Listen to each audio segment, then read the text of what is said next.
Hey there, Banditos. Welcome to the Wednesday episode of the Dollar Bin Bandits. I'm Mike Farah, and we have another phenomenal interview for you today. It is with Stuart Moore. Stuart, you may know as the founding editor of the Vertigo imprint of DC Comics, where during his tenure, he won the Will Eisner Award for Best Editor. He went on to be an editor at Marvel Knights, that imprint at the turn of the century. He also has done a ton of comics and prose adaptation work, things like Batman Noir Alley, Namor, the First Mutant, Firestorm for DC. He's turned things like X-Men, the Dark Phoenix Saga into novels. He's done new novels in the Marvel Universe. And now he's doing a lot of work for Ahoy Comics. And that's where his Captain Ginger and Highball, his creator-owned books, are housed as well. So without further ado, let's get into it with Stuart Moore. Stuart, how are you? I'm good. How are you? I'm great. Thanks for being on the show. Thank you. We're going to start out with the same question we ask all our guests, which is, when and how did you first discover comic books?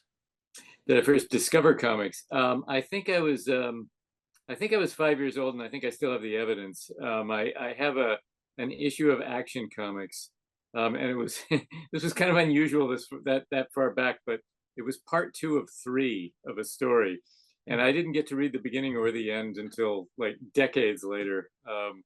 It was called the Son of the Annihilator, and I sort of and the Annihilator was even back then it was drawn by an older Superman artist, Wayne Boring, and he drew the guy like in a James Dean leather jacket, even though it was far too late for that to be appropriate. But I liked it well enough. I was 5 years old, and so I read. I remember reading a smattering of comics for when I was that young, and then I really got into them when I was about 9. I just started collecting all kinds of stuff. Wow, that's great. And you said you still have that that I think issue, I that first still issue? have that one. The cover was lost a long time ago, but yeah, I think I still have that one. Oh, nice. Who needs a cover? When did you start to think about maybe this as a career choice, or was it something that you kind of fell into? I wouldn't say I fell into it, but I didn't think of it as a career choice when I was a kid. It just didn't seem like something, that a serious person would do. And it still isn't, which is one of the things I like about it. But I started off my career in book publishing. I was an assistant editor and then an editor at St. Martin's Press. And while I was there, I did a lot of I did a lot of I edited a lot of science fiction books, but even more just sort of pop culture related books on TV shows, um, film, and comics. And I did some comic strip collections, and a couple of books about comics. And then I just the way I sort of hopped over from there to DC, where I joined the editorial group run by Karen Berger that became Vertigo a couple of years after that. And that was, I've probably told this story too many times at this point, but that was ridiculous. I got the job by answering an ad. And it's even sillier than that because I answered an ad in Publishers Weekly, which is still around, which at the time had a 3-week lag time from the time a publisher placed the ad to when they ran it. So nobody who really needed to fill a position would bother to list it with Publishers Weekly, which take too long. But DC either didn't know that, not being really part of the book industry, but they also weren't in a tremendous hurry. They were expanding the line. It wasn't a vacant position that needed to be filled. So they poked around a bit, and I just applied, and that's how I got over there. Were you sort of single-minded in trying to get into comics, or was it just one of many kind of publishing positions you would have been open to? I I don't. I'm not sure I remember that. Like I was very into comics. I followed the industry, and I always did some writing, though not professionally at that point in my life. Um, Eventually, I just decided that was what I wanted to do as the primary part of my um, as I basically wanted to be a writer, and that was when I left. Well, I left DC, but it was really when I left Marvel that I made that decision. Right. And but no, I would say in my 20s I was sort of more floating along the way a lot of people do, I think. The way I did, and where we met, Yeah. which we'll talk about in a few minutes. But I did want to dig in a little bit on Vertigo and DC. What was as you made a transition from, I don't know if you would call it a traditional publisher, but a Yeah. prose Book publisher public. to to comics publishing. Was there any shock to how things were run or done that was different than um, St. Martin's or wherever else you had been? Well, it was a different kind of company. It was St. Martin's was at the time privately owned by the Macmillan family of London, and it was a good place to start because it I was given a lot of authority pretty fast. But you also had one man, a guy named Tom McCormick, who was the publisher and editorial director, and every decision stopped with him. So it was fairly easy to get an answer for anything I needed to do. The company was growing, which is also, I think, one of the most encouraging things that can happen to you when you're starting out in a job like that is if the company is expanding, because then there's room for you to be promoted. There's room for you to try things. There's room for you to experiment.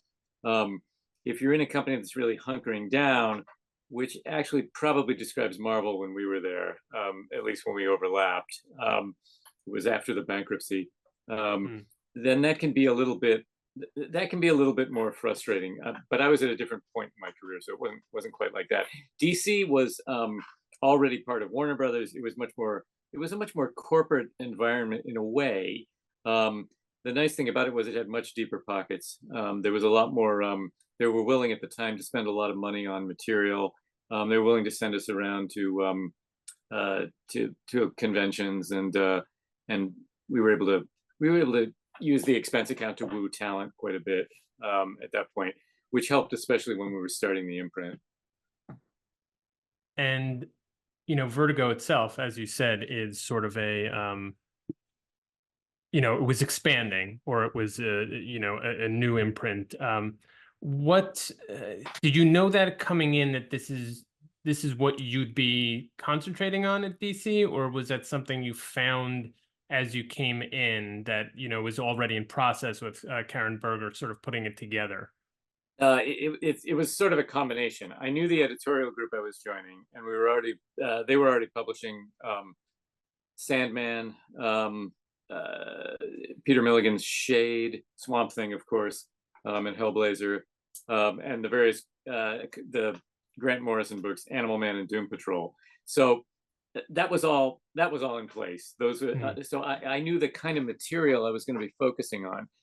That said, the lines weren't quite as rigidly drawn when I started. The We did some superhero material. Wonder Woman was still coming out of that editorial group as well.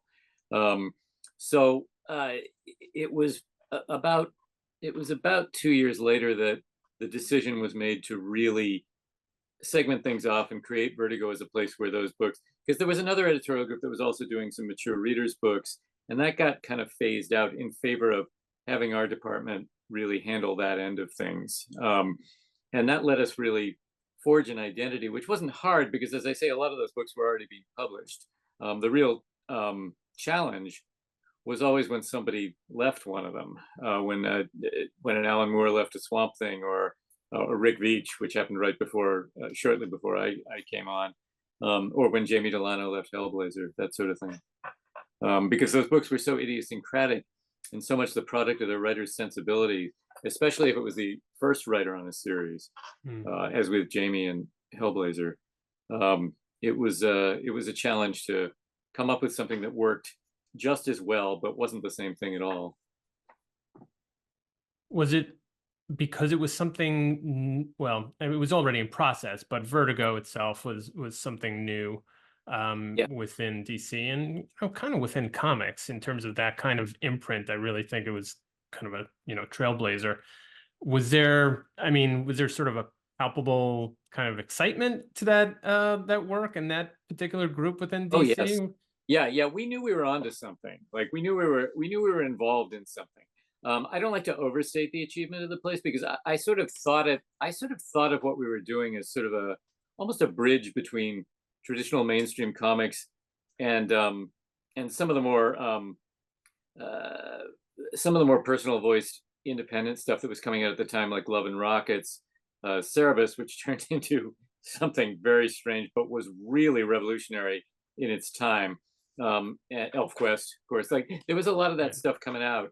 Um, and we weren't like our stuff was a little more like monthly comics. Like it was a little more there'd be a writer, there'd be an artist, there'd be an inker, like and it was Right. and but that was kind of that was part of the fun and the excitement of them was they came out every month, like monthly comics. And that that I think that opened up um, some of the writers and artists to sort of uh, ways of thinking creatively that you just have to do when you just have to get the damn script in. I think that I think that can actually be a good thing for creativity. Yeah, I totally agree. I think those constraints, as it were, Yeah, really yields a better product. When the boundaries are gone and there's just nothing ahead, I think it almost is an overdose of freedom for a creator, and I think it kind of I don't know, gets out of hand. there are people who can do it. I mean, you look at series like Bone or Saga, and there are people who just pull it off without anyone sort of hovering over them on this stuff. But Right. yeah, I think for a lot of people, and certainly in my own writing, I find like having a few rules is can be good. And when I don't have them, it helps me to place them sometimes and Yeah, just sort of give myself parameters to work within. I hear you. Well, then you sort of moved, and I would like to ask about how that exactly happened. If you were poached, if it was something you sought out, but the move was to Marvel Knights as an editor, and Yeah. that's when we overlapped, as you say, in 2000, 2002, somewhere in there. Um, so how did you end up at Marvel Knights as an editor? Well, I left DC first, and in fact, I left DC a little over a year before I started at Marvel Knights, and I had been there for 9 years, and I just needed a, and I've been working full time my whole adult life, and I just needed a break. I just needed to sort of stop and figure out what I wanted to do. I was at the time trying to start up a kind of a .com comics company with a few friends, but when I look back on it, that was kind of an excuse for giving myself permission to leave DC. Um, and DC was great for a long time, and there were things about it that I've I've missed in every job I've had since then, but whether it's part time or freelance, um, but uh, um, but it was frustrating, and I had started a science fiction imprint over there called Helix before I left, and it didn't really fly for a lot of reasons. Some of them having to do with internal politics, some of them having to do with just that it was a very bad time in the market, and some of them having to do with maybe the books were just a little too idiosyncratic, which I'll take plenty of blame for, um, Sure. because I like that stuff. But I had done that. That imprint had ended. I was back working with Vertigo again. Karen Berger, whom I love and respect enormously, she and I were arguing a lot. We were just disagreeing on substantive issues a lot. And I just decided it was time to leave. I was poached. Don't know if I've ever talked about this. I was poached by another department at DC. I believe it was to work on game development. Um, and I just decided that wasn't what I wanted to do. That wasn't me. And so I just left. And like I said, I spent a certain amount of energy um, trying to start up this company that clearly wasn't going to happen. And I did a bit of writing. It was when I really first dipped my toe into comics writing. I did some work for Penny Farthing Press. I did a few.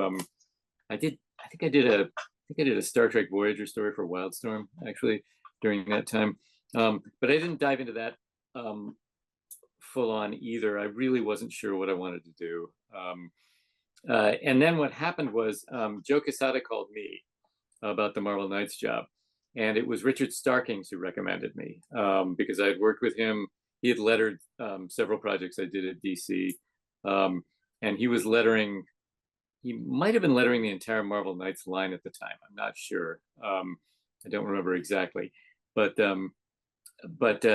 he said, you know, and they were already in the process of hiring Axel Alonso to work within the main editorial group. Right. And what Joe needed was someone, and as you probably remember, Marvel Knights was an odd arrangement. We worked within the offices, but I was not actually part of Marvel. It was a separate company owned by Joe and Nancy Quesada. And Joe was being promoted to editor-in-chief within main Marvel, like the regular Marvel imprint. So he needed someone to replace himself within the Knights imprint. And I think I was reluctant to jump back into this stuff, and I asked him for a little more money than he could give me, and he said, "Well, how about if we make it this, and you come in 4 days a week?" I was like, "Great, that sounds good," you know. And I remember all the time I was there, I was thinking, "Can I get this down to 3? Is there any way to get this down to 3?" Um, and now people do that all the time. So, you know, and it wasn't like I wasn't working on the office. Of course, you Right. wind up doing that. You're ahead of your time. So you were brought in, you know, somewhat reluctantly, to get back into an editorial role. What did you think when you got there? How did it compare to your experience with DC? What did you think of the imprint and the characters and the books that you were putting out? Well, I like the imprint a lot, and they used a lot of the same creative people I had worked with before. Garth Ennis and Steve Dillon, who I'd worked with on Hellblazer and the Punisher, Hellblazer and, I'm sorry, Preacher. They were doing the Punisher at Marvel when I got there. Grant Morrison was doing some stuff. There was a lot of overlap. So that was all good. The culture was very different. I always tell people, I mean, we were there, you were there, and can you remind me what exactly your position was? So I was in special projects. I work Right. with Ben Abernathy Yep. and Bob Greenberger in that group. Yeah. Okay. And I think you came in a little later than I did because I started in late 2000. Yeah. Um, okay. So you were there. There had been a whole new media group, and I think it was probably taken apart by the time you got there. Is that right?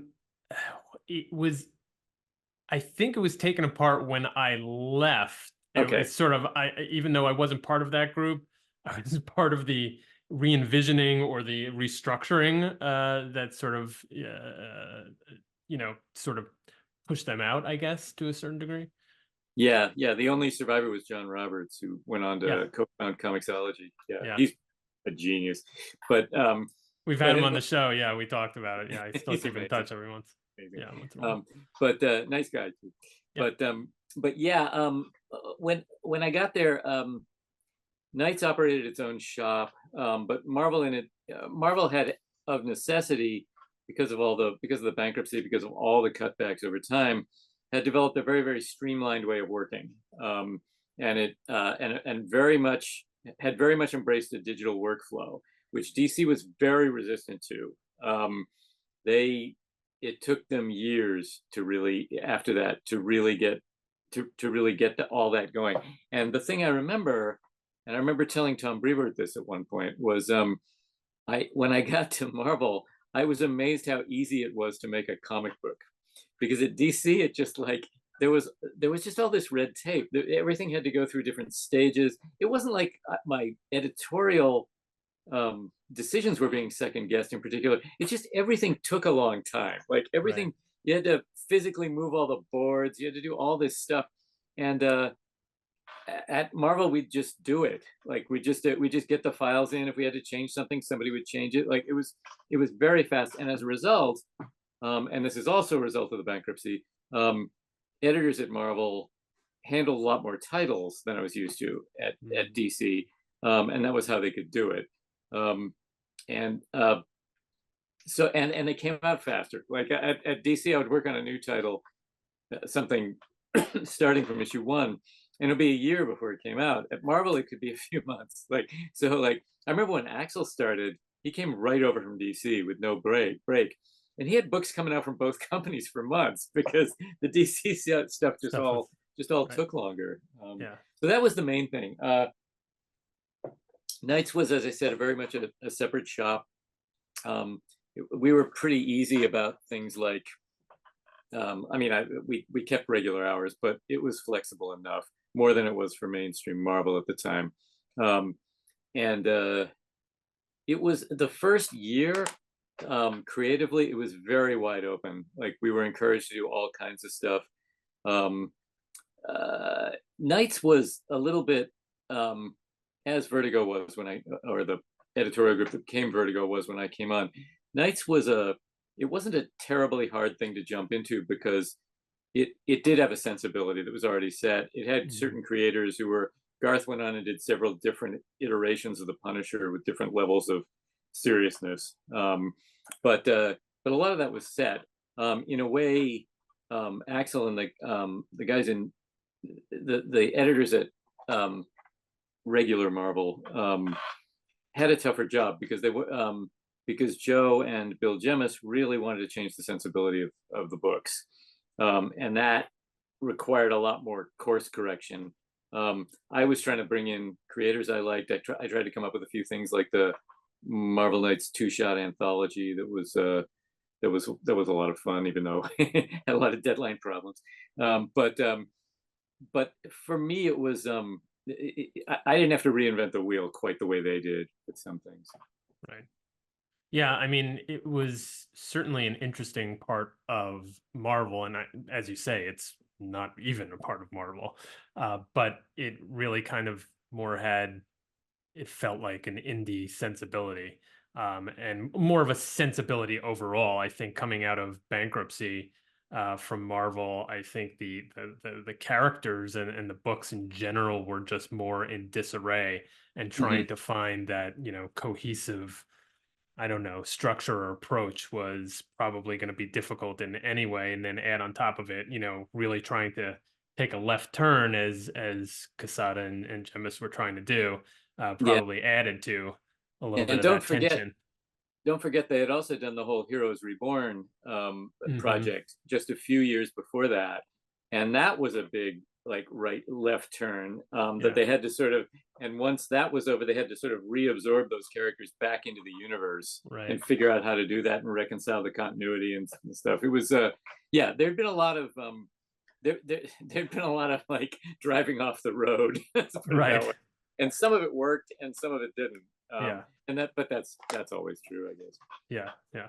I mean, it was certainly a tumultuous time, and there was some. I always remind people that I have a lot of sort of I have some negative memories, and So a do I. lot of people do. But you also, there was so much creativity that came out of that period. Mhm. Some things missed, some things really hit. I mean, like, the Ultimate comics, especially Ultimate Spider-Man, came out of that, and a lot of the work that you were doing with Marvel Knights, and Mike Allred and Ecstatics and things of that, trying all kinds of different stuff, and yielded some really big wins. Yeah, yeah. So No, I agree. It was and that's why I said like the first year. I mean, Marvel was always very it's always very bottom line driven, and we had to if a book if a book dropped below a certain level of sales, it was just over. There was no real appeal or try to save it unless it was one of the core titles, and then you just had to do something. But within that, we were really encouraged to try things. After the first year, things closed in a little bit, like, and some of that was Bill, and some of it was just the nature of things, where um, the company had been sort of though it had been acquired by Perlmutter, and it had been sort of reconstituted, and after a year, the things they bring in people to try things, and then after a year those things don't look so shiny anymore, yeah, so and that's fine, that's all fine, but it was more fun for me the first year. yeah, understandable. So how And when did you kind of make a decision as to what your next step would be from Marvel Knights? And I'm more curious. I mean, you could talk about sort of the nuts and bolts of whatever happened, but you make a pretty, not a hard turn, but I mean, you make a turn, I think, away from editorial after this Yeah. point and more towards writing. Um, when were you thinking about that? How did that turn come about? Well, as I said, when I after I left DC, I did do some writing, and I sort of planted a bunch of seeds. I had, and I think if I remember how this went, and I don't remember exactly, but and all this happened shortly after 9/11, which was a real Mm, shock to everyone's system. yeah. And it kind of, I think it made a lot of us think about it. I remember Ben Abernathy just left town after that. But I got thinking about what I wanted to do, and I was doing some work for Penny Farthing Press, and I think they accepted but the work I've been doing for them though was work for hire. I was on a project called Zendra that I didn't own, and I think that was when I sold them an original project called Para, and I just sort of decided to take the leap, but it wasn't an easy decision. Um, at the same, and I remember being on a trip to London with Joe and Axel, and Joe had some meeting somewhere, and I was meeting with Axel, and I was like, I think I want to leave, but I just don't know.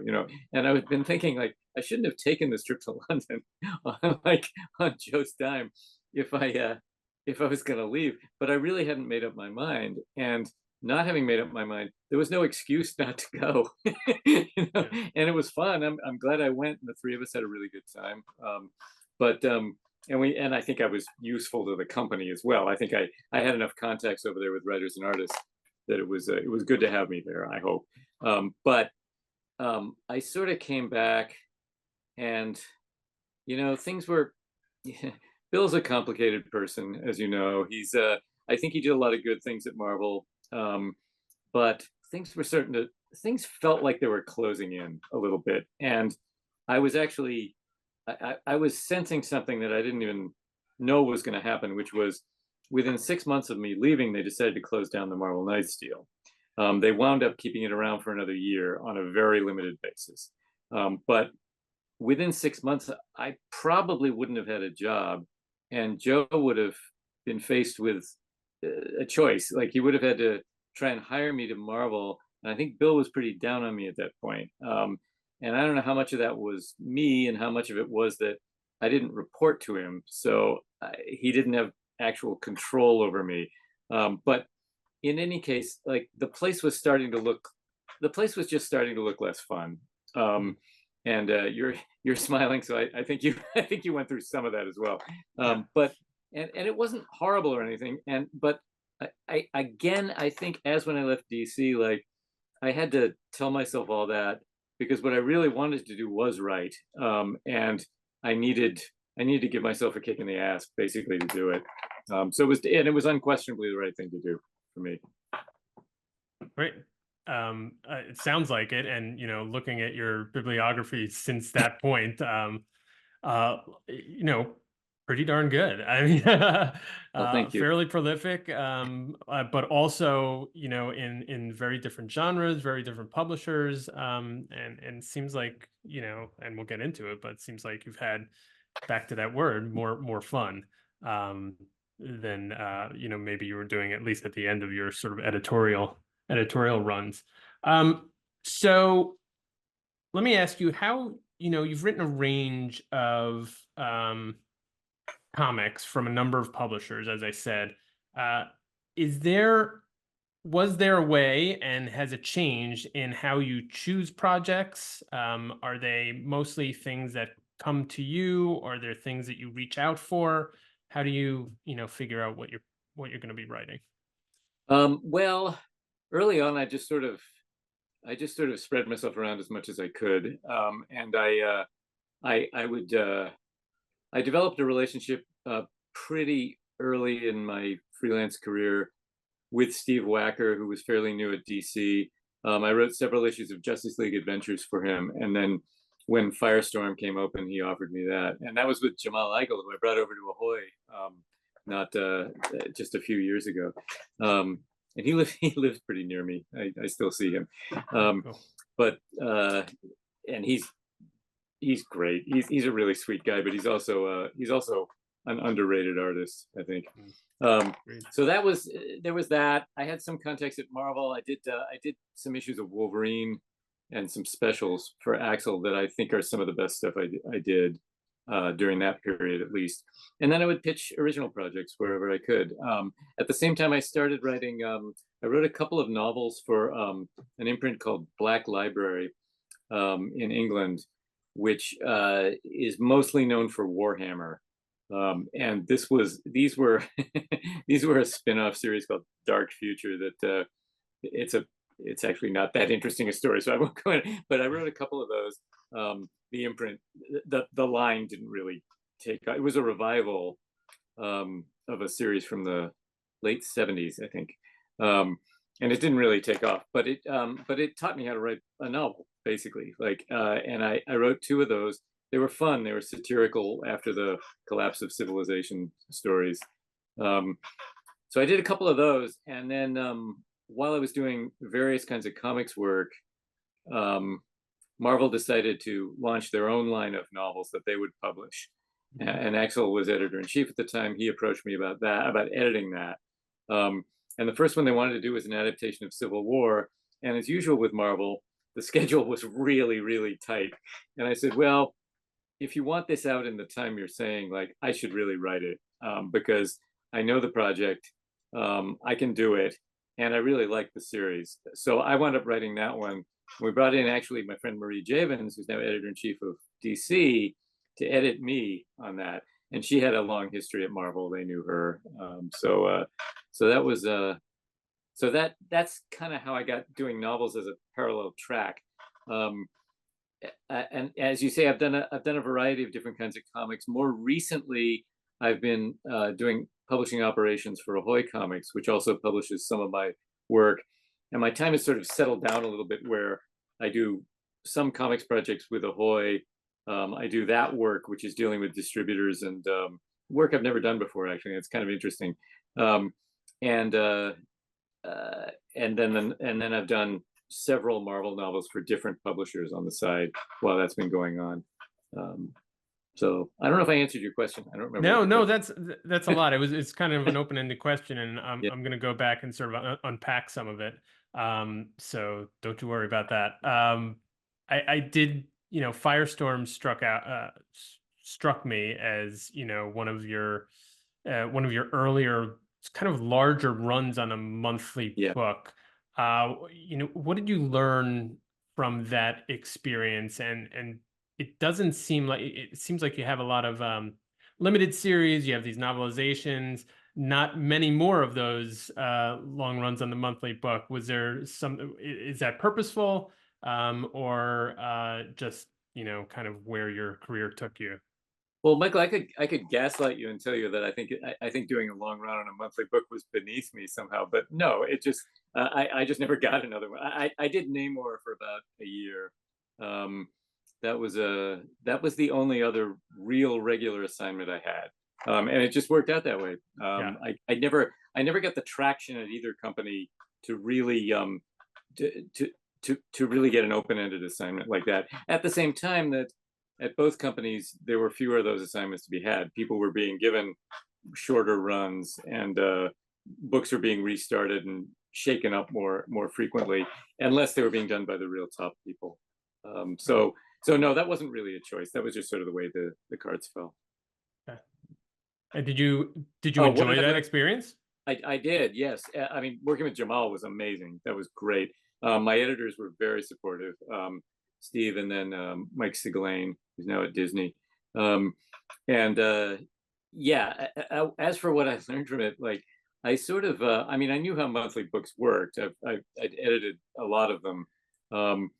But the real sort of, I don't know if it's balancing act or whatever, the thing I had to get used to was just how much event storytelling had really taken hold.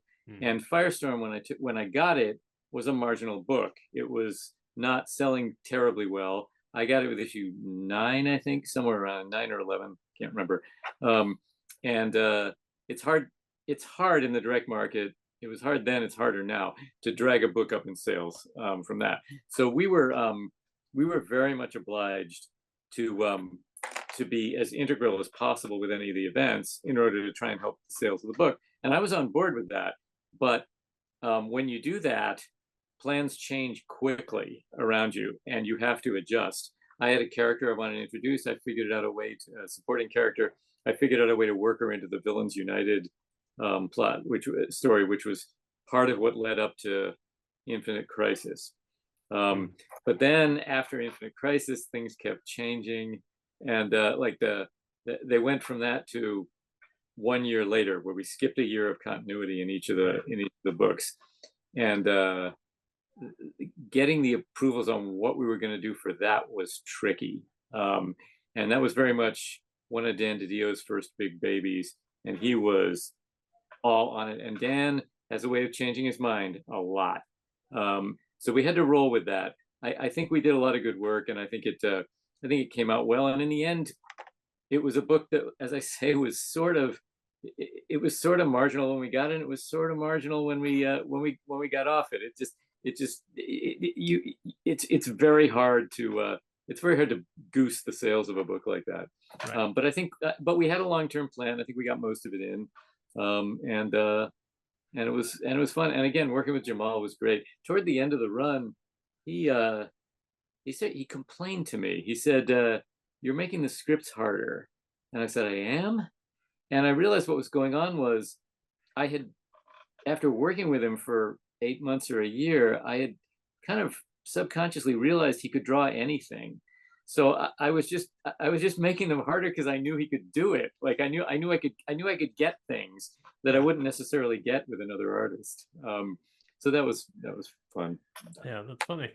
I mean, it's sort of a big compliment to his artistic abilities. Absolutely. Even was making his life hell. So yeah. But getting on, a book like that, I guess earlier, you've written before at that point, but earlier in your, comics career is probably kind of the right one to be on, right? I would imagine getting on a high profile book like right out of the gate would come with a lot of pressure and a lot of scrutiny that would be sort of maybe difficult. And of course you don't want something that's like about to be canceled. So Firestorm seemed like the sweet spot, I would imagine. Yeah, I mean, Firestorm, it was almost canceled a few times. Well, in the larger sense, I don't really approach writing jobs that way at all. I think I'm pretty fearless about it. Like if something's wrong for me, I won't do it. Right. I don't want to disappoint the publisher, and I don't want to get myself into something that I'm not enjoying. But if I take it on, I actually, one thing I wrote was I wrote the novelization of the movie John Carter for Disney, and but the way they published it was they bound it in it's a very short adaptation, and they bound it in a volume along with the original novel by Edgar Rice Burroughs. Yeah. And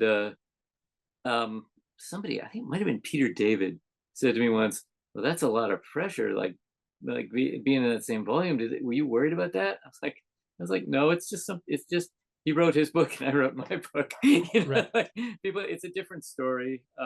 People can, I hope people enjoy both, but no, it never occurred to me to worry about that, really. So yeah, no, that's cool. So, I wanted to get to maybe a few others before I did want to turn to the novelizations and adaptations, because I find that fascinating as well. But so, you did a lot of the comics work for Marvel, DC, and others in the sort of the 2000s, through the 2010s, I guess. First of all, are there any that stick out at you? And also, I'm curious that which books you chose or which books you were on. It definitely seemed like, superheroes were not off limits. I mean, that was something you wanted to do, and I guess sci-fi as well. Were there, I don't know, places you wanted to go specifically, or was it as as the assignments kind of came to you? Well, I like hopping around from genre to genre. That keeps things fresh, and I like a lot of different genres. Um, the I mean, superheroes, obviously that is the bulk of what you get from DC and Marvel. Um, but uh, I again, I was doing a combination of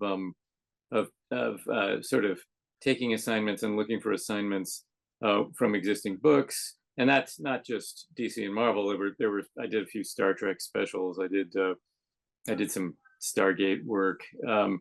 Uh, but I alternated that with pitching my own stuff. And some things people bite on and some things they don't. I'm definitely a science fiction guy.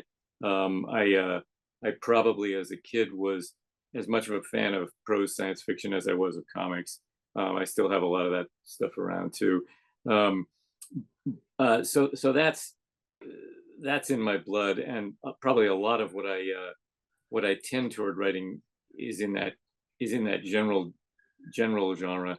But I also like I really enjoyed the assignment to write Wolverine Noir, which was just a reinvention of Wolverine with no powers as a detective during the Great Depression, and that was just a lot of fun.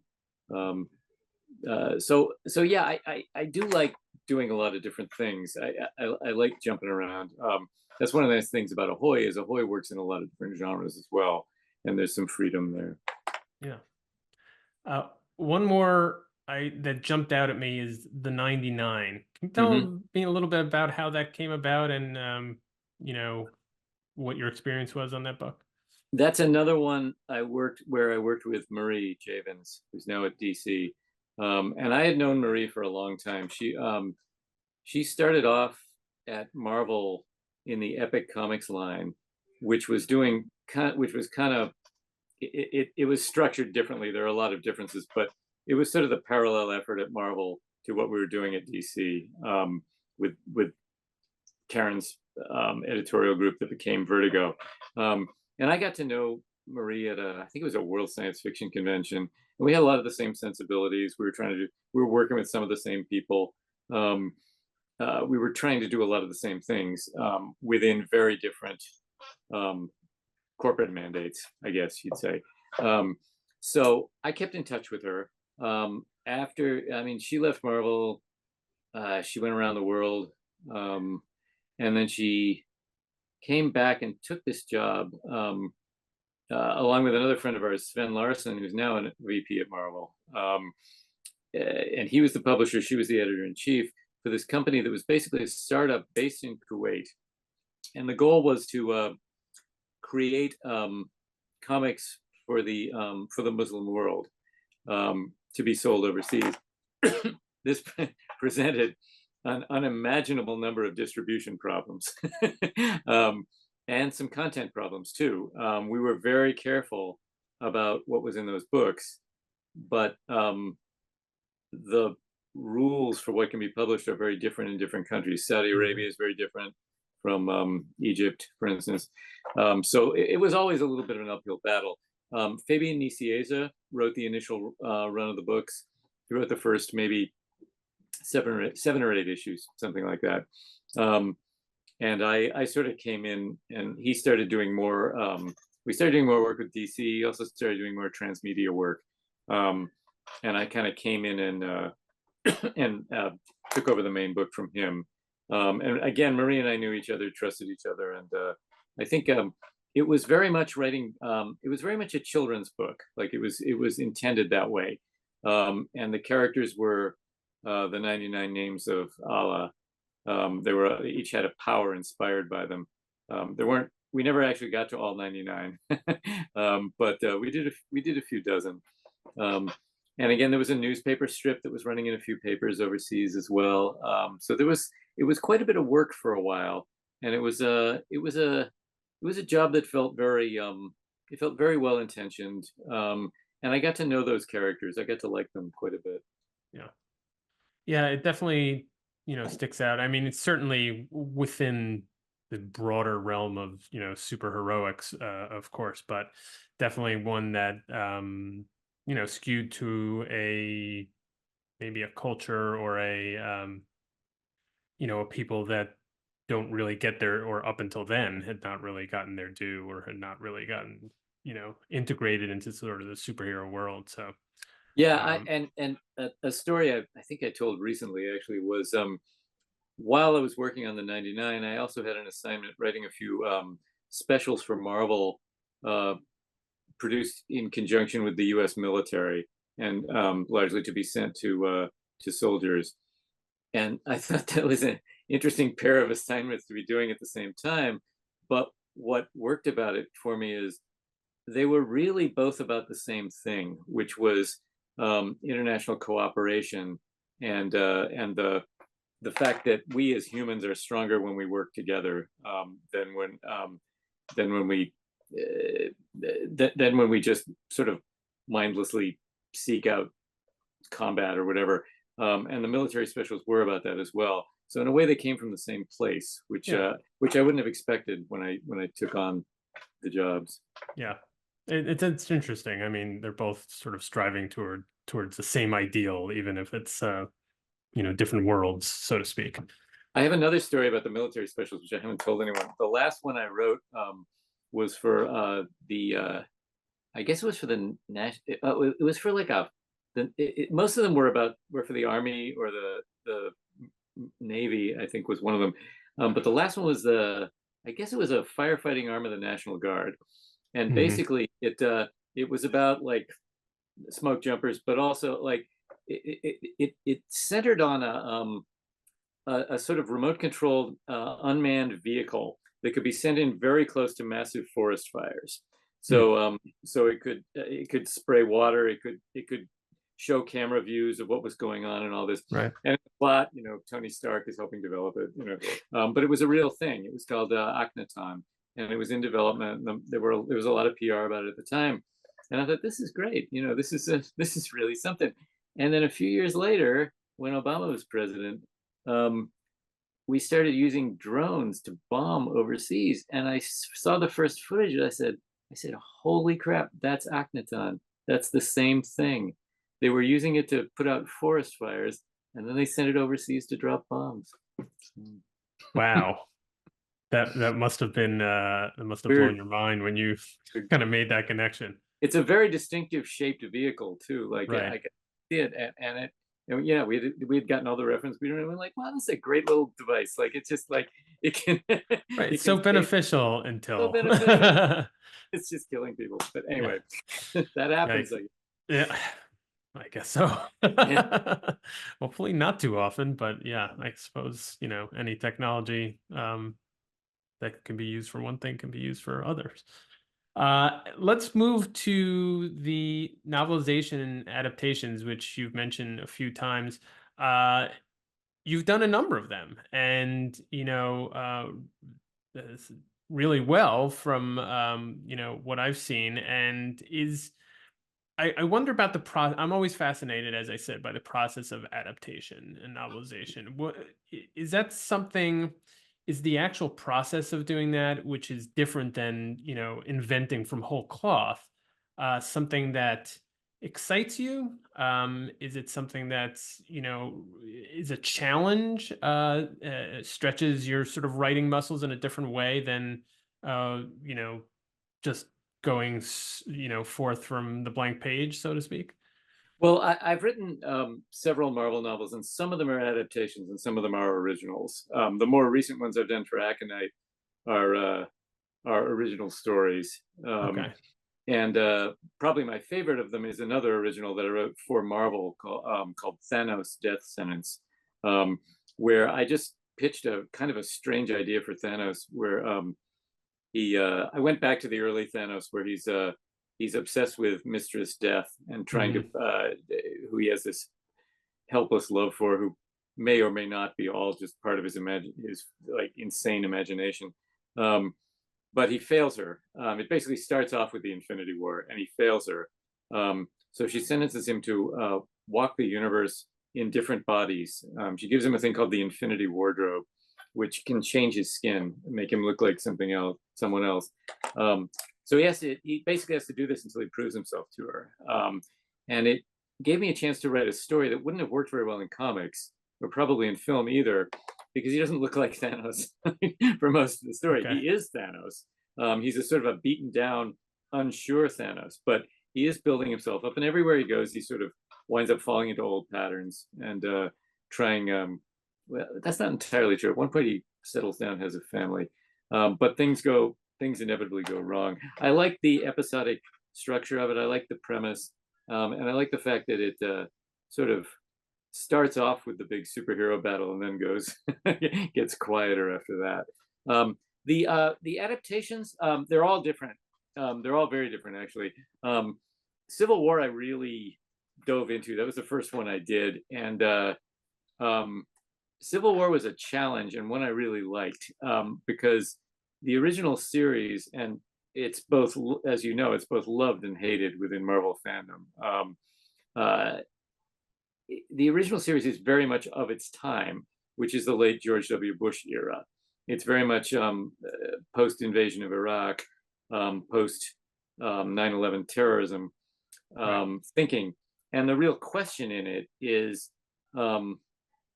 when they're talking about regulating superheroes because they're inherently dangerous, basically, the real question in there is, how much of a security state do we want? Do we want to build for ourselves in order to be safe? Like, how many restrictions on freedom will we accept? And the answer isn't simple. By the time I was writing the novelization, which was more around 2010, 2011, I felt like the question had changed, and we'd kind of accepted the security state. So the theme of that novel became more, well, you built this security state. Did you think they weren't going to use it? Like, were you naive enough to think it wouldn't come after you?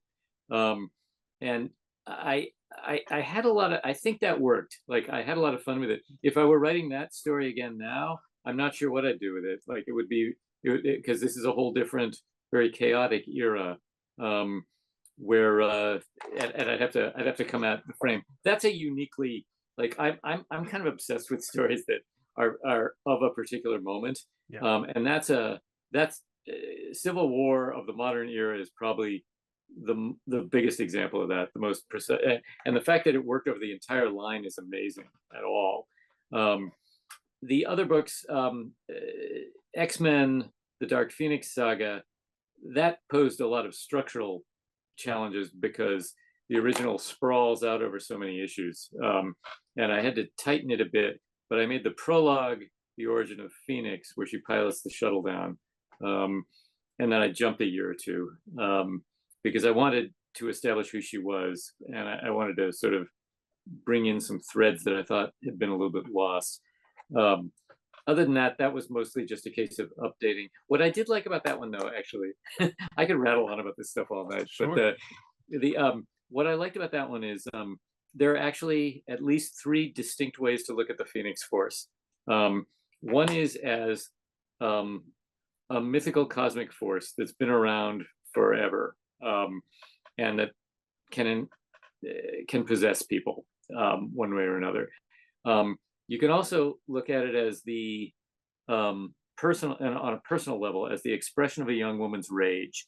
And I felt the need to kind of draw out Jean Grey as a character a little more in the story, because I wanted that to be, those stories were, they're brilliant. And I worked with Chris a little bit, like, he's a genius, but they were written a long time ago, and I needed to update them a little bit. And I also wanted to work with Emma Frost, who's introduced in that story and who's been fleshed out a lot since then. And I wanted to bring in some of the stuff with her and Cyclops in particular that had been done.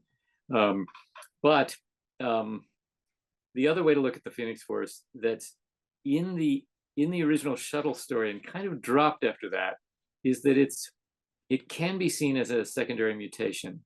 Like, it's there is something about her DNA evolving, and Chris never picked up on that very much after that. But I thought that was fascinating, and that ties it directly to the X-Men. in a way that the others don't. And actually, there is actually a fourth way to look at it, which is the way the Shi'ar view it, which is as a creature of myth, just as something from the distant past that could rise again, like Godzilla, Right. to menace society. So I liked getting into it and sort of thinking of it from all that angle. I did want to make really sure in the modern era that this was a story about a young woman gaining almost unimaginable power and having to deal with it, not a story about a guy whose girlfriend gets unimaginable power and he has to figure out how to deal with it. Cyclops is a crucial character in all that, and he's in a way the reader's identification character because he grounds everything a bit. But I didn't really want it to all be about him. And the thing about old comics is, and actually comics in general, comics can shift viewpoint very fast, in a way that film can. You just sort of like shift around, and prose doesn't usually work that way. You're usually in one character's head at a time. So I had to make a lot of decisions about that. I think it came out okay. I think it came out pretty well. They kept delaying it because it was supposed to come out with the movie, and then they kept delaying the movie. And Oh, Hollywood. Yeah. yeah. Well, that sounds like an interesting process in trying to figure out, the point of view character and how you uh, arrange what was a sprawling story into something maybe more linear or But streamlined. yeah, it shifts around, and there are things you can tell that Chris and John were just doing by the seat of their pants, which comes back to what we were talking about earlier, which is the great thing about monthly comics. You just do it. Yeah. You just do it. But coming at it, I think I said to Axel when I was writing Civil War, it's always easier to write these things the second time. Like I could see that having Professor X in the story too much was a problem, and it was a problem when you really study those issues that they had to constantly deal with, because he's just too powerful. Like he's sending them in to deal with the Hellfire Club, but he could just wheel himself in there and probably take care of it, you know. Right. So I just had him come back to Earth a lot later. Like I just made various decisions like that. Yeah.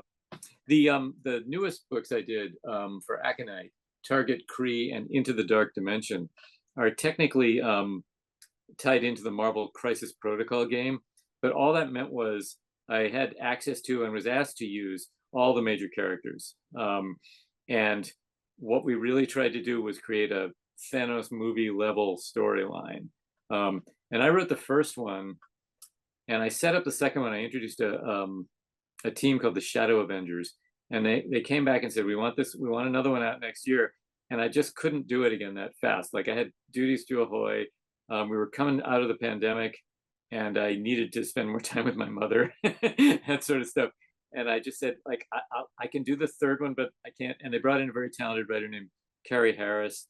I sent them notes. She set up a few things for me, and then I came back and wrote the last one, Into the Dark Dimension.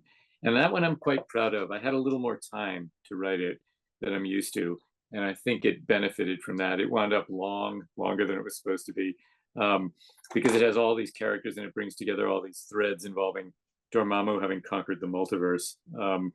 But I'm quite proud of that one, about the way it came out. Oh, great.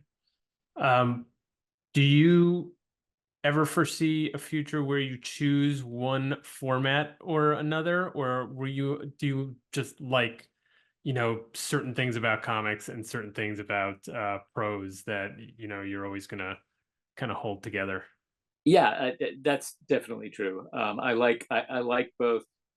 Comics is very exciting, because it's always a collaboration, and it's a what I like about it is it's a close collaboration between or among 2 to 4 people usually, as opposed to film, where there are dozens of people involved generally, even on the most personal projects. In prose, it's all you, and every word I write is exactly what the reader takes in. It's not filtered, which is terrifying, but also exciting. And I have actually, it's too early to talk about it because I don't know the plans. But one of my original comic series I've been playing with as a novel, and I have a draft of a novel, and I'm trying to decide what to do with that. I'm talking to an agent about how to proceed with that. So hopefully that'll happen soon. But yeah, I do like, as I said, I like jumping around different genres. I like doing different formats as well. I wrote a giant snake movie for the Sci-Fi Channel once, but they didn't actually produce it. I think they were commissioning a lot of scripts at that point. I wouldn't say it was very good, but then I don't know if any of them are really very good. Is that the point, to make them really? I think it was, and I don't know if I quite got it. Okay. It was a strange assignment. I was paid, Yeah. not very much, but I was paid. I mean, is that something you would want to pursue more in the future, like screenplays and things of that nature? I I have kind of decided for the most part that I don't rule anything out. But I've kind of decided I'm really a print guy. I am print and digital, Sure. but because I read all my comics digitally now, actually. But I my experience with Hollywood is that you can just waste a lot of time. Like you can, it's all meetings. There's a lot of encouragement. There's a lot of stuff that almost happens, and there's a lot of stuff you write that doesn't get produced or doesn't get produced in the form you write it. Right. What I like about comics is, for the most part, you write the script, somebody draws it, and it gets published, Yeah. and then people can read it, and Yeah. that's wonderful. That's really Right. nice.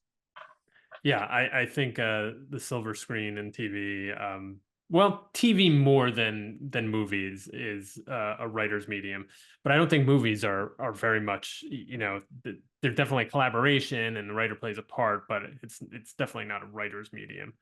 Maybe Yeah, TV a bit and more, but TV is going through convulsions right now, obviously. So there are a lot of people who've been writing for TV who just aren't going to be anyway, just yeah, because the number of shows is being cut way down. right, right. So that's unfortunate.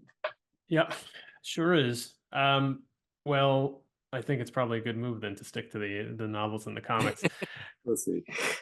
And speaking of which, as we sort of coming to our close, I did want to save some time to talk about Ahoy and where you've done maybe not all, but your more recent original properties. How did you hook up with those guys? And where were the I see like Captain Ginger, Highball. Where were those ideas coming from? Were they older ones that you just came out, or they kind of struck you as you were working?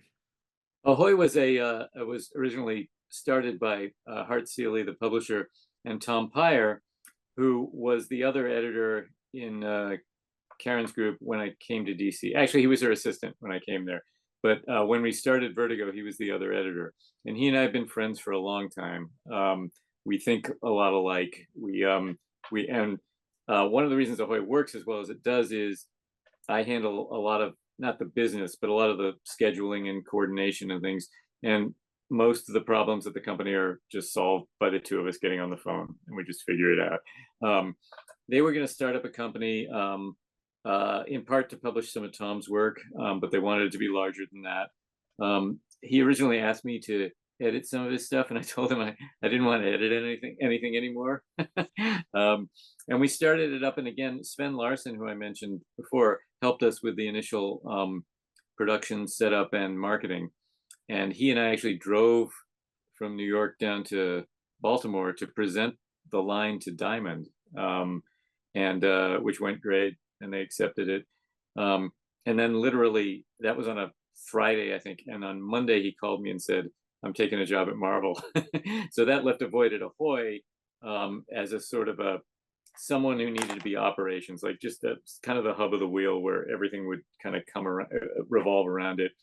And I thought about it for a little while, and we thought about what else we needed, what kind of skills we needed. And I realized I could do that. And I actually like doing that. It's gotten more complicated because we have more distributors than we used to. At the beginning, it was just Diamond. But I like doing that. I've found I like when it doesn't always work this way, but the way I like to work is I like to write in the morning and then do the Ahoy work in the afternoon. And that's a nice mental shift that actually works for me. Writing and then editing, I don't like to do. It's just too close. Like it's too much. It's going from working on my stories to working on someone else's stories. Yeah. And it's where doing the ops work is just a whole different set of muscles. And it's also taught me things about the comics industry and got me working on parts of it that I've never done before. And that's really cool too. Ahoy's a very small operation. It's very streamlined. They trust me, which helps. And I try not to screw up too often. And they've published several of my books. Captain Ginger was around. It was a project June Brigman and I were working on, and we didn't know quite what to do with it. I was getting ready to Kickstarter it, actually. And then it seemed to fit into the Ahoy sensibility. Tom liked it, so did Hart. So that became one of the launch books, actually, for Ahoy. I cooked up a project called Bronze Age Boogie after that, which didn't really sell very well. That was a weird one. The first issue got the best reviews I've ever gotten of anything, and lots of them. And then it just silence. So either I didn't carry it through, or I think the plot was probably too tangled, which I sort of did on purpose, figuring people would just not worry about it too much. But I may have overstretched that one a little bit. And then more recently, I did a book called Highball, which was a science fiction farce, and that did okay. That was kind of fun. Do you like doing, your own stuff? Coming up with the new things? Absolutely. Yeah. I mean, the tricky thing right now is a lot of in the wake of the pandemic, I think a lot of mid-sized comic companies are having a rough time. It kind of feels to me like there was a period where a lot of people with a lot of money wanted to spend it on comics. It's kind of like coffee shops. Like here in New York, like there are coffee shops everywhere. And I know you don't make a lot of money on a coffee shop, but people just seem to want them around. And I had the feeling the same thing was going on with comics a bit. And now the spigots seem to have been turned off, or at least down. So you have a lot of mid-sized companies that I think are struggling a bit to survive. Ahoy is angel funded, and we haven't had any problems in that department yet. But I don't anticipate any for a while. But it's gotten a little harder for me to place a project with another publisher and get enough money for the artist. That's all gotten a little trickier, because I tend to work with fairly experienced artists who are, having a rough time in general. But although artists have an advantage over writers in that they can do commissions. They can just get, and there are very experienced artists now, very very good artists who make a lot of their money doing that now, just going around to conventions. And that's good. That's good for them. Yeah. Whatever they need to make it by. I mean, a lot of these guys are and girls are great. So yeah, always support your artists, everybody. Yes. Great. So, a couple last questions. One is whatever you can tell us. I know some of it's cooking and a little ahead of time, but what are you working on now, or what can fans look for in the near future? I have a story coming out in the Ahoy anthology Project Cryptid. I think that's in July. I don't have a major project coming out in the next few months. I am working on various things, but yeah, as you say, there's nothing at a stage where I can really promote it right now. Yeah, the Marvel line I was writing novels for, I believe, has been discontinued. I have a project licensed out from Marvel, but it's in a holding pattern right now, so I'm waiting to hear what happens with that. So yeah, I keep busy. Ahoy is sort of Ahoy is sort of a half-time job for me. Yeah. The ops work, and meanwhile, I'm just sort of putting things together and writing my own stuff. That sounds good. All right, everybody. What did you think of that interview? I, of course, enjoyed talking to Stuart. He has such a varied background. And of course, we kind of overlap for a little bit there when I was at Marvel. And I found him to be just generous with his time, always willing to help out a younger person in the comics industry, and just a really, really nice guy. So thank you, Stuart, for being on the program. We want to look for more work from him from Ahoy, and look forward to talking to him again in the future. I did want to mention before we go that we have our live recording for our third anniversary show on YouTube tonight, 8:30 p.m. Eastern Time. And that will be on youtube.com/dollarbinbandits. Easy to remember, easy to find. So please join us again, 8:30 Eastern Time p.m. this evening. We'll talk about a lot of stuff with the show, and we'll talk with a lot of stuff about, I don't know, who knows what'll come up on the third anniversary show. But tune in. And please remember, as always, to rate, review, subscribe, and we'll see you next issue. Peace.